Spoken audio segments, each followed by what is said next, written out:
Hello, friends. Again, I have come here to explore some more concepts of marketing, basic concepts, core concepts. इसे जाने के बगैर आप marketing को अच्छे से समझ नहीं पाओगे। मार्केट ओरिएंटेशन क्या है, मार्केटिंग ओरिएंटेशन क्या है, यहाँ पे हम समझेंगे। Exchange and transaction. Exchange is the process of acquiring a desired product by giving goods or services of the same value in return under the agreeable terms and conditions between two parties. अगर पुरानी बातें आप देखो तो पहले क्या था, barter system था. How people were exchanging, you were making something and other person were making different thing. तो you were selling your product to other person and in turn you are getting other product from other person which is having value for you. You are giving a valuable product for him and in turn you are getting a valuable product from him which is useful for you. और इसका कैसे standardisation होगा? सो उस समय क्या था कि वो खुद अपने से आंकते थे कि मैं इतना गेहूं आपको दे रहा हूं, I am giving you this much wheat to you and in turn you are giving this much rice to me and both are having this much equal value.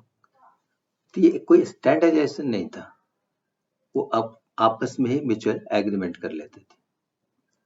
Now it is transaction is there. What is transaction? Transaction is an act of exchanging goods and services between two parties. The transaction comprises of several elements. अभी हम goods देते हैं तो उसके बदले में पैसे लेते हैं. तो इसमें क्या क्या मेन एलिमेंट्स हैं? पहले तो कौन सा प्रोडक्ट हम दे रहे हैं, उसका क्या क्वांटिटी है और उसकी क्या वैल्यू है. फिर हम म्यूचुअल एग्रीमेंट करते हैं जिसको हम देंगे. म्यूचुअल एग्रीमेंट क्या है? कितना पैसा हम उससे लेंगे, पहले कितना लेंगे, बाद में कितना लेंगे, कितने दिन में देंगे, या एट ए टाइम लेंगे या एडवांस पेमेंट लेंगे, कब टाइम ऑफ एग्रीमेंट, कब वो एग्रीमेंट हुआ और कहाँ पे हुआ. So this is transaction. Relationship marketing and network. Relationship marketing एक बहुत ही इंपॉर्टेंट फंडामेंटल एलिमेंट है मार्केटिंग के लिए. Relationship marketing and relationship network, an integrated marketing activity that aims to identify, develop and manage long-term relationships with large number of customers individually is known as relationship marketing. हमने पहले भी बताया है कि हमें सेल्स या मार्केटिंग ऐसा नहीं करना कि किसी कस्टमर को एक बार बेच दिया बस भूल जाओ. Railway station, you must be seeing so many hawkers are there, they are selling their product to the passengers who are mobile. Today some passengers have come on the railway station, tomorrow some other will come and the hawker is selling the product to them thinking that customer will not come again. कोई guarantee नहीं, कोई warranty नहीं. अगर कोई product में कोई defect भी है तो उसे वापस करने की बात तो भूल जाओ, पहचानेगा ही नहीं. तो that kind of sale we are not doing. We are thinking for long term relationship. We will sell, then we will give proper service and have good relationship with them. This is the modern concept. A network is the channel relationship between the organization and its key stakeholder. Network क्या है? ये channel relationship organisation और की stakeholder के बीच की बात. जैसे suppliers हैं, एम्प्लॉइज हैं, कस्टमर्स हैं, चैनल मेंबर्स हैं, एडवर्टाइजर्स हैं. इसके बिना हम रिलेशनशिप नहीं बना सकते. रिलेशनशिप मार्केटिंग के लिए एक स्ट्रॉन्ग नेटवर्क की जरूरत है. और स्टेक होल्डर कौन है? हमारे suppliers, employees, customers, channel member, advertisers. ये भी बहुत ही इंपॉर्टेंट मैटर है. We will have to keep the stakeholders always happy, then only the business can flourish. So let us see that what is corporate orientation towards marketplace. The marketing concepts are mainly used to achieve the desired exchange between the potential customers and the market. हमें business कैसे करना है?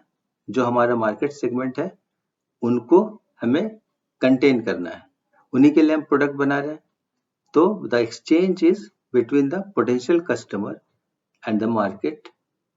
How will it be happen? You have to make them happy. And what are those things? Some important concepts also we'll see here. Companies implement an effective and socially responsible way to maintain equilibrium between the company's interest, customers' needs and wants, and benefits of the society and public in general. यहाँ पर देखो क्या है, company को profit भी चाहिए, business भी करना है, साथ साथ कॉर्पोरेट सोशल रिस्पॉन्सिबिलिटी भी है।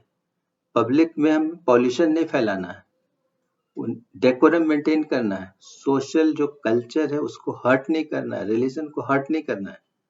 उसके साथ साथ कस्टमर का नीड भी हमें पूरा करना है, उनके वांट्स को भी पूरा करना है और सोसाइटी के बेनिफिट को भी ध्यान रखना है और पब्लिक के लिए भी।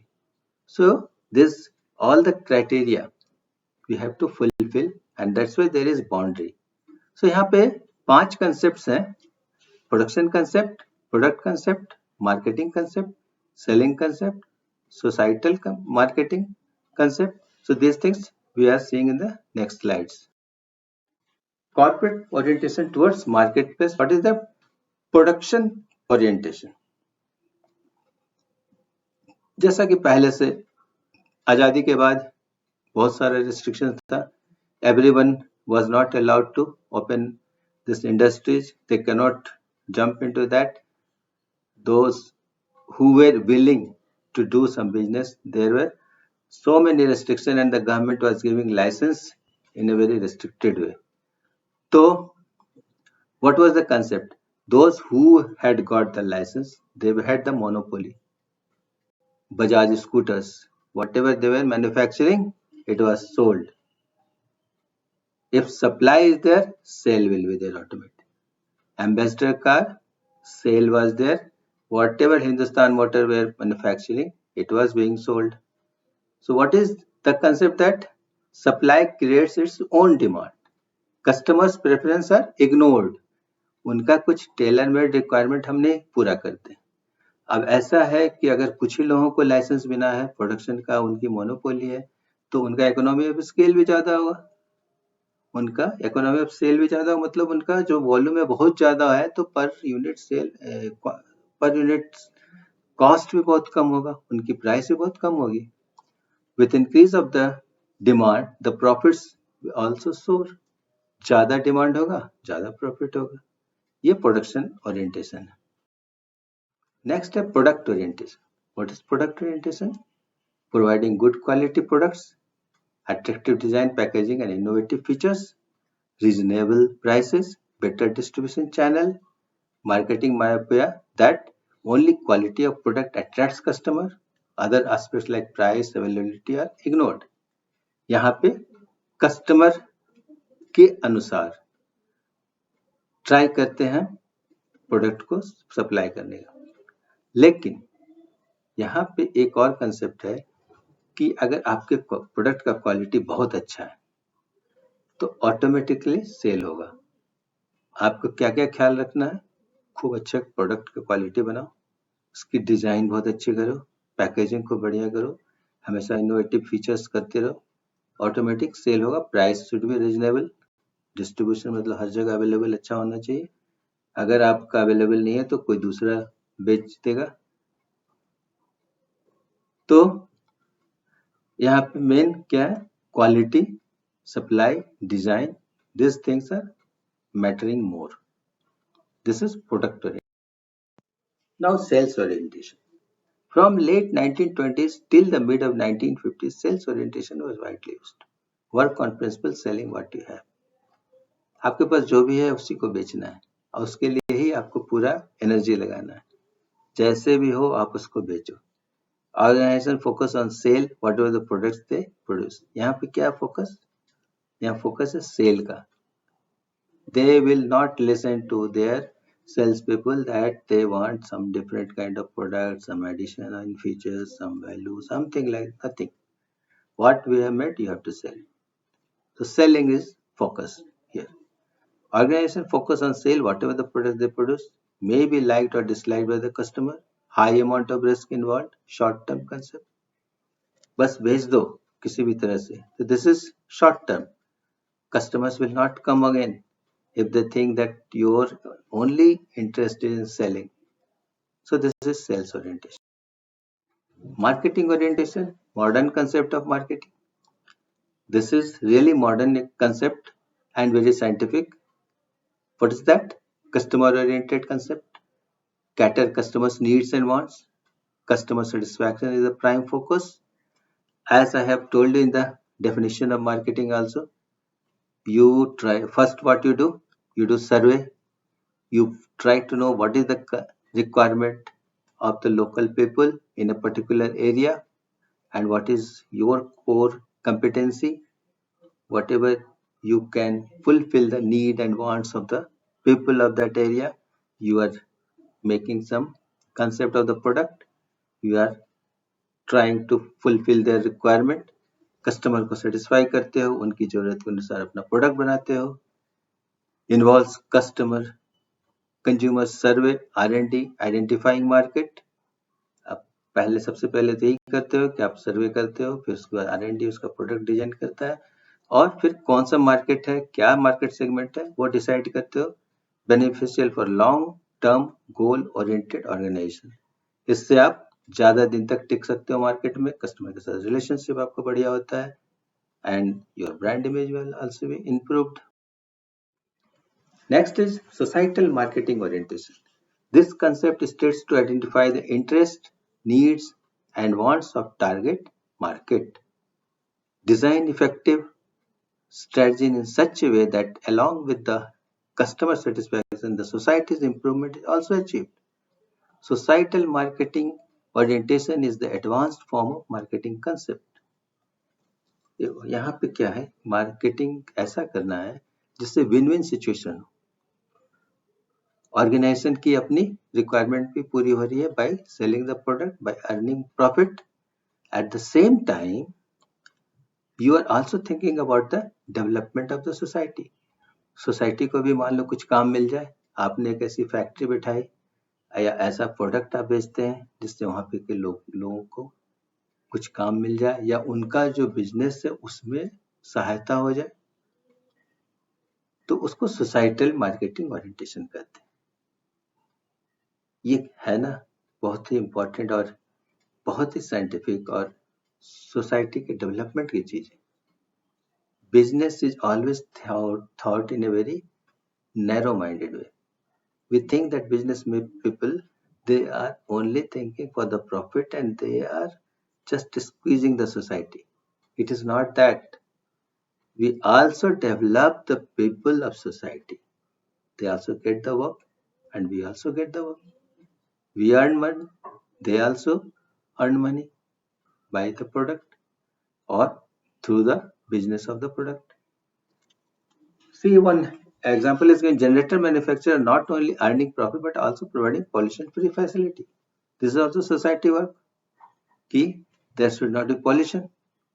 प्रदूषण मुक्त वातावरण में आपका जनरेटर चलता है, जनरेटर से कोई प्रदूषण नहीं होता है, तो उसकी तो ब्रांड इमेज बढ़ेगी. Long term profit, satisfying needs and long term welfare oriented. ये तो एक पॉल्यूशन की बात है. कहीं कहीं पे अगर आप मान लो कुछ ऐसा काम करते हो जिसमें बहुत से छोटे छोटे सप्लायर्स की जरूरत पड़ती है, घर बैठे वो काम कर लें, वो आपको सप्लाई करेंगे तो क्या होगा, उनकी बिजनेस होगी, उनको अर्निंग होगी, एट द सेम टाइम आप भी बिजनेस करोगे, तो long term profit, satisfying needs and long term welfare oriented. So here in this triangle you are seeing society, consumer and company. All the three are attached. Now relational marketing orientation emphasizes on building relationship with customers and partners or agency that focusing on organizational product. Focus on customer retention rather than on customer acquisition. Depends on cross-functional teams rather than working on departmental level. Believes in listening and learning process rather than talking. Here, the customer is king. You are only thinking how to retain the customer. आपने बेचा उसके बाद उसको अच्छी service दी, उससे आगे भी relationship बनाकर रखा। अब ऐसा है, मान लो आप सेल्स के आदमी, आपने एक ट्रैक्टर बेच दिया, कस्टमर किसान है, उसकी जरूरत पड़ी उसे लोन की, आपने लोन के लिए, आप कमर्शियल डिपार्टमेंट नहीं जाएगा, आप फ्रंट में आप हो, सेल्समैन हो, सेल्स अफसर हो, एरिया मैनेजर हो, आपको फाइनेंसर के कांटेक्ट करने होंगे। वो आपको जानता है क्योंकि आपने पहले भी दूसरों को कराया है। तो उनसे क्या डॉक्यूमेंट्स चाहिए, उसमें आप उसको मदद करोगे। अगर वो क्रेडिट वर्दी है कस्टमर, तो फाइनेंसर उसको लोन कर देगा। तो फाइनेंस का काम आपने किया। उसको बाद में मान लो अगर सर्विस की जरूरत है, so that service also you have to provide, but you are not doing, you are getting cooperation from service department। और उसके साथ साथ पार्ट्स की जरूरत है, पार्ट्स भी आप उसको दिलवाते हो, लेकिन directly you are not involve, but you are coordinating everything, cross functional भी आप करते हो। तो आप कस्टमर को सुनते हो और उनसे सीखते हो। सेल्स में हर दिन एक नया चैलेंज आता है, हर दिन आप एक नया चैलेंज लाओ। अगर आपको चैलेंज नहीं आ रहा है, इसका मतलब you are not a salesman.